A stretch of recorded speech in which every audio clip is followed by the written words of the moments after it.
Assalamualaikum warahmatullahi wabarakatuh dan salam sejahtera untuk kita semua. Selamat datang di podcast Ngobrol Santai Ngaji Serius. Gue Lukman.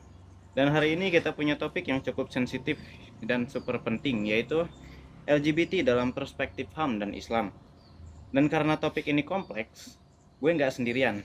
Kita punya tim yang keren hari ini. Halo, aku Raditya Arifismana dan rekan saya Halo semuanya, saya Rasya. Aditya Bima. Saya Ibon. Perfect, kita bakal diskusi dengan kepala dingin, hati terbuka, dan tetap berpegang pada Al-Quran dan Sunnah. Ready guys? Ready. Let's dive in. Oke guys, sebelum kita deep dive, kita perlu sama-sama pahami dulu kenapa sih topik ini penting dan sering jadi perdebatan. Jadi gini, di level global, isu LGBT ini sering banget dikaitkan dengan hak asasi manusia. Argumennya, setiap orang berhak hidup tanpa diskriminasi, termasuk mereka dengan orientasi seksual yang berbeda. Ini disuarakan oleh banyak negara barat dan organisasi internasional. Nah, di sisi lain banyak negara dengan mayoritas muslim, termasuk Indonesia, punya nilai agama yang berbeda. Jadinya tarik-menarik deh. Tapi tunggu, bukannya HAM itu universal? Kenapa kita harus punya pandangan berbeda?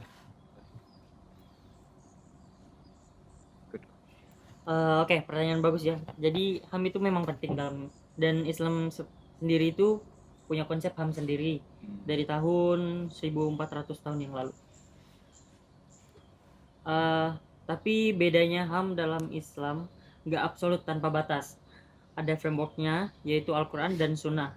Jadi bukan berarti kita anti HAM, tapi kita punya batasan moral yang jelas dari pencipta kita.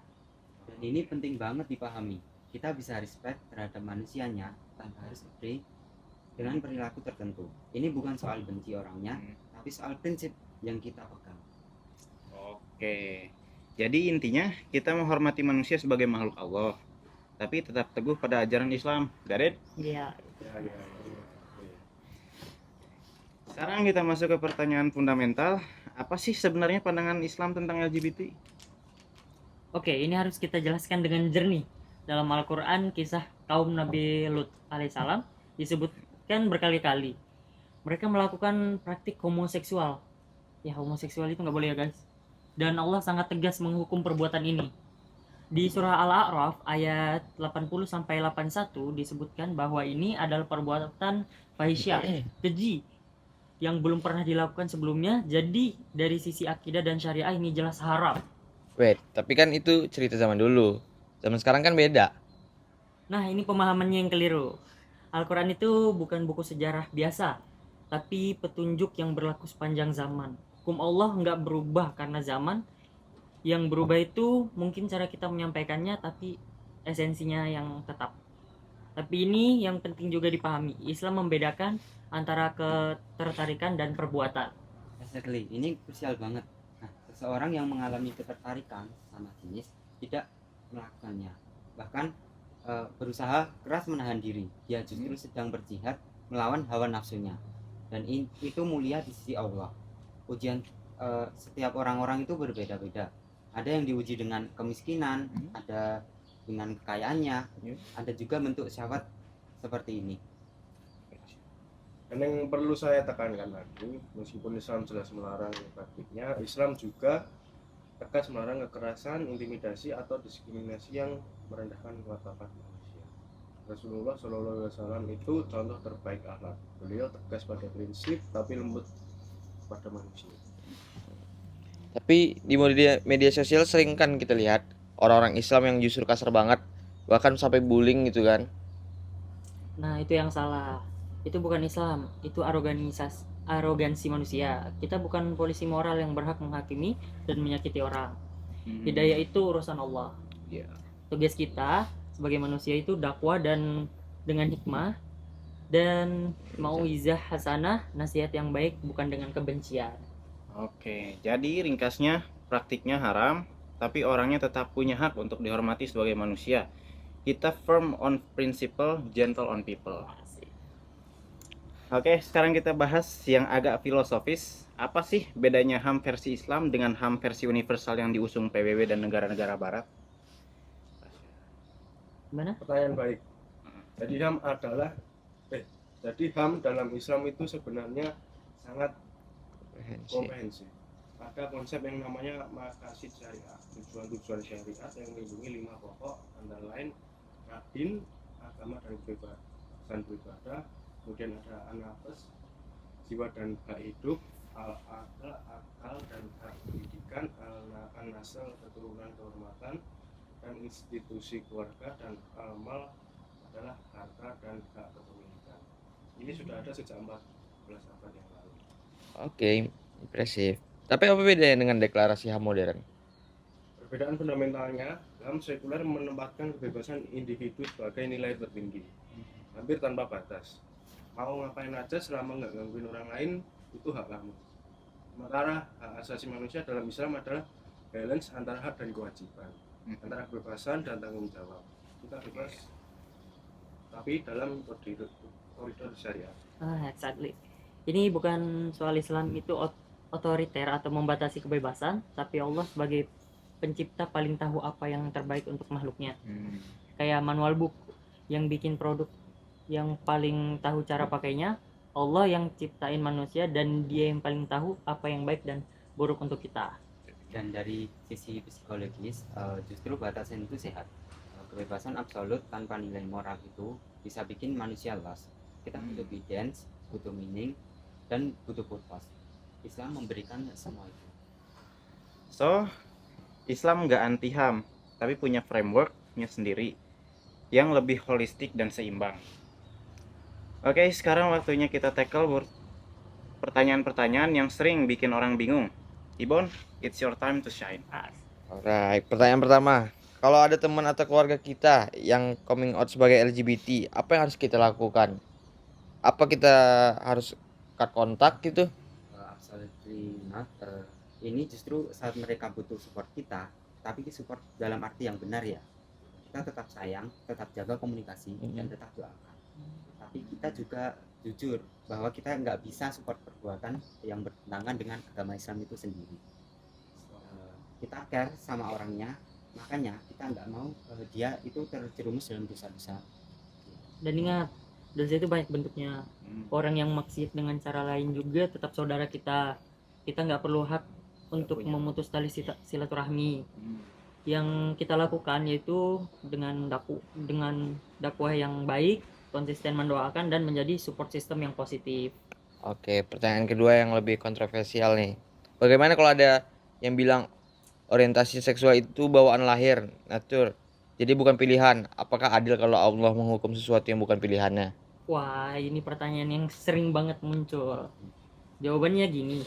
Pertama, secara sains ini masih debatable.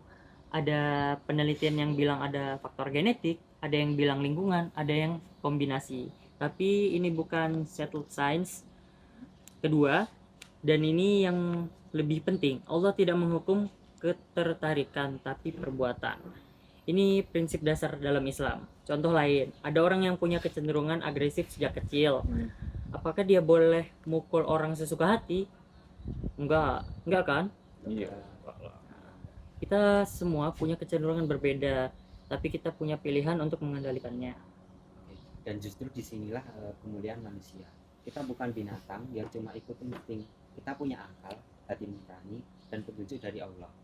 Seseorang yang struggle dengan ketertarikan ini tetap istiqomah. Dia luar biasa. Pahalanya itu besar karena dia berjuang melawan dirinya sendiri. Oke, last question nih. Di negara-negara barat, LGBT itu kan udah legal, bahkan ada yang legalisasi pernikahan sama jenis. Apakah muslim di sana harus ikut? Nah, ini yang tricky.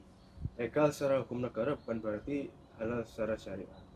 Muslim di negara manapun tetap terikat dengan hukum Allah. Kita respect hukum negara, kita nggak melanggar aturan, tapi kita juga nggak wajib setuju atau ikut-ikutan. Kita punya hak untuk berpegang pada nilai-nilai kita, dan itu justru bagian dari hak asasi manusia juga.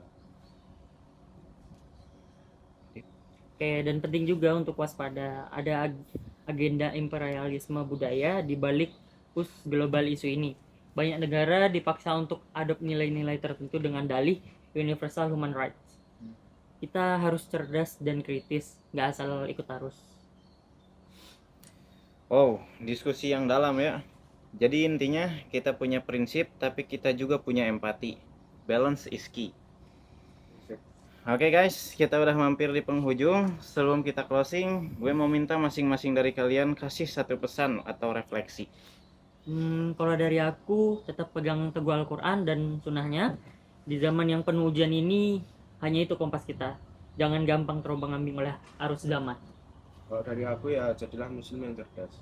Kita bisa respect terhadap orang lain tanpa harus kompromis prinsip kita. Dan kita juga harus aktif menyuarakan nilai-nilai agama Islam dengan cara yang santun dan produktif.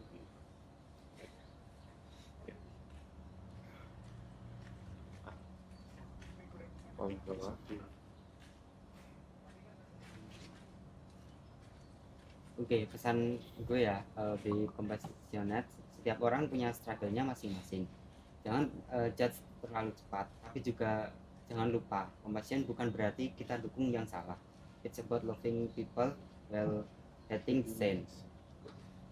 Saya keep asking question, jangan takut bertanya, tapi carilah jawaban dari sumber yang benar.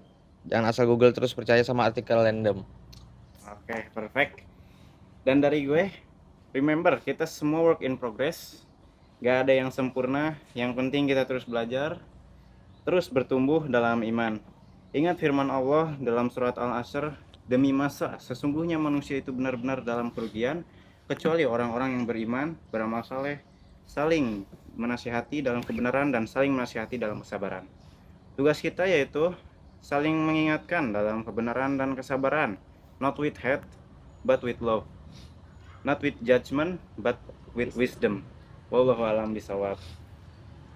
Alright, that's a wrap untuk episode kita hari ini. Terima kasih buat tim yang keren, Radit, Ya. Rasya, Bima, dan Ibon. Dan terima kasih untuk kalian semua yang udah dengerin sampai akhir. Semoga bermanfaat ya. Kalau ada pertanyaan, kritik, atau saran, drop di comment section.